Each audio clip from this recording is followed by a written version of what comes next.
Hello, this is Shubham Kamble and welcome to my vlog. So आज आपण आलो आहोत वसई फोर्टला आणि खूप दिवसांपासून विचार करत होतो वसई फोर्टला जायचा. अधूनमधून इथं वसईला खूप फिरण्यासारखं आहे, तर येतच असतो आणि खूप पीसफुल जागा आहे. सो वसई फोर्टला जाण्यासाठी तुम्हाला वसई रेल्वे स्टेशनला उतरून वेस्ट साईडला यावं लागेल आणि तिथून तुम्हाला रिक्षा आणि बस सगळे काही अवेलेबल आहे. आता मी जस्ट बाहेर उतरलेलो आहे आणि मागचा व्ह्यू वगैरे तुम्ही एकंदरीत बघू शकता की कसं आहे.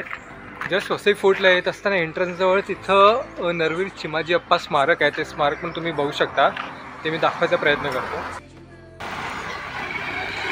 सो हे आहे नरवीर चिमाजी अप्पा स्मारक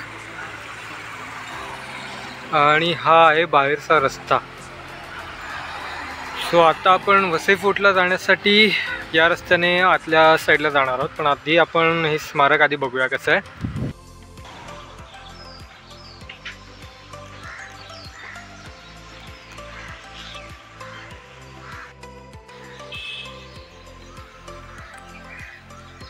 हा आहे पुतळा आणि सध्या पाऊस पण पडलेला आहे, तर छान हिरवगार वातावरण आहे आणि आभाळ पण छानपैकी दिसत आहे. जसं तुम्ही बघत असाल या पार्कमध्ये किल्ल्याचाच आय थिंक एक्सटेंडेड भाग आहे. सो किल्ल्याची भिंत तुम्हाला बऱ्यापैकी दिसत असेल. हा मेन किल्ला नाही आहे, जस्ट किल्ल्याची भिंत आहे. आता पाऊस पडला त्यामुळे ठिकठिकाणी पाणी साचलेलं दिसत असेल.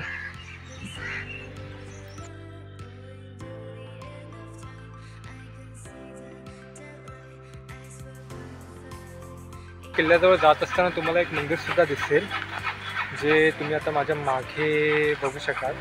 आणि हे मंदिरसुद्धा पेशवेकालीन आहे, वज्रेश्वरी देवी मंदिर, आणि दिले 1740मध्ये पेशवेकालीन आहे हे मंदिर. ते तुम्हाला दाखवतो.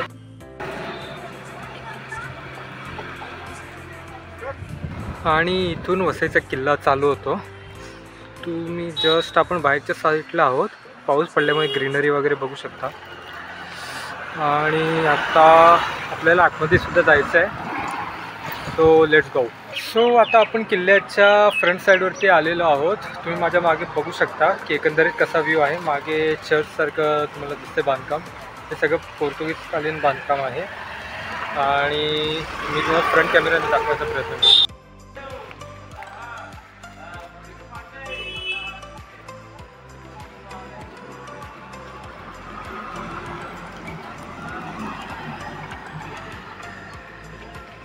इथे बऱ्यापैकी कंटिन्युअसली बसेस वगैरे अवेलेबल असतात. सो आता आपण किल्ल्याच्या आतमध्ये एंटर करत आहोत.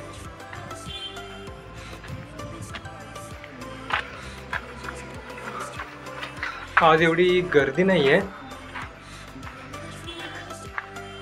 पण रविवारच्या दिवशी गर्दी असेल. मोस्टली इथं खजुराची झाडं वगैरे दिसत आहेत आणि बऱ्यापैकी ग्रीनरी आहे, तुम्ही बघू शकता.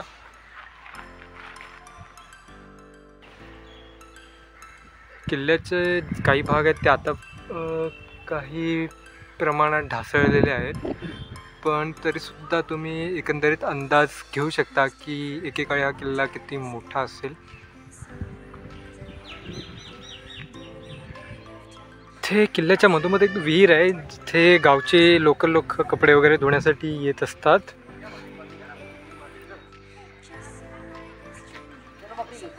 कदाचित समुद्राच्या जवळ असल्यामुळे खूप ऊन लागत आहे.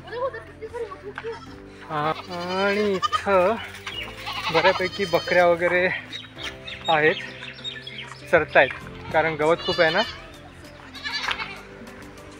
त्यामुळे.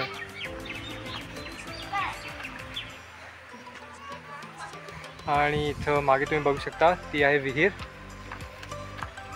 आणि फोटोशूटसाठी वगैरे पण खूप छान जागा आहे. अगदी खजुराची आणि नारळाची झाडं आहेत सराउंडिंगला, ज्यांना कोरोना प्री वेडिंग शूट ते बरेचसे लोक इथे येतात. आपण बऱ्याच वेळा रील्समध्ये सुद्धा बघतो. हां, ऊन भरपूर आहे. तुम्हाला वरून व्ह्यू दाखवतो. वरती जाण्यासाठी पायऱ्या आहेत आणि हा पहा व्ह्यू, छान अशी ग्रीनरी आहे. थोडी माणसं आहेत तिथे, शेळ्या मेंढ्या.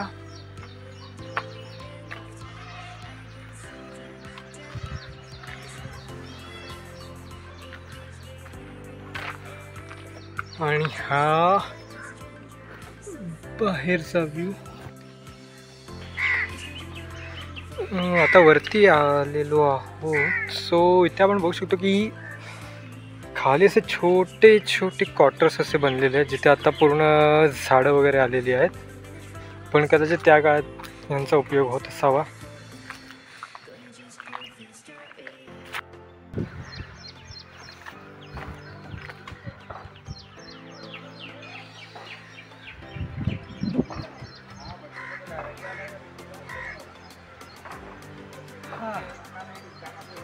बऱ्यापैकी गरम होत आहे.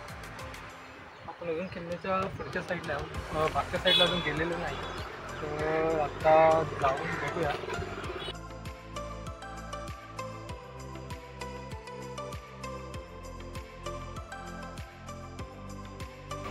सो अजूनपर्यंत आपण किल्ल्याच्या वरतीच फिरतो आहोत. किल्ला बऱ्याचपैकी मोठा आहे, त्यामुळे फिरायला सुद्धा वेळ लागतो आहे.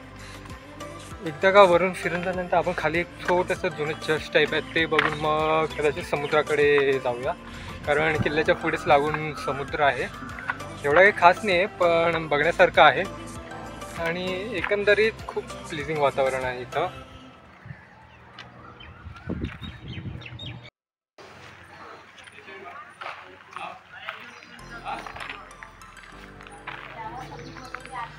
सो आता आपण या चर्चच्या आतमध्ये आलेलो आहोत. बरेच लोक इथं फोटोशूटसाठी वगैरे येत असतात आणि खूप सुंदर असं बांधकाम आहे.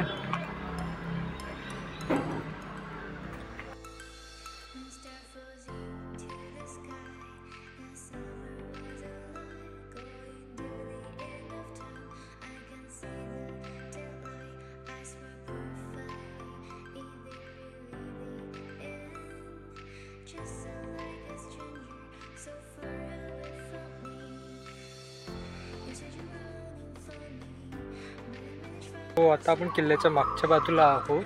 तुम्ही मागून स्ट्रक्चर बघू शकता. इथून आपल्याला सरळ समुद्राच्या इथे जायचं आहे.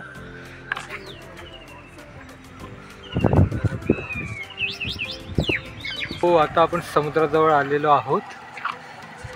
Vasai Ro-Ro jetty.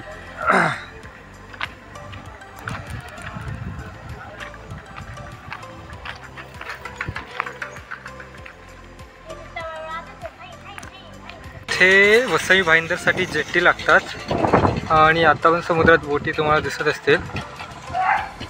व्ह्यू पण इथून जबरदस्त दिसतं. आता तुम्हाला दिसत असेल की ही जेट्टी आता इथे आलेली आहे. आता या जेट्टीमधूनच लोक बसतील आणि भाईंदरच्या साईडला जातील.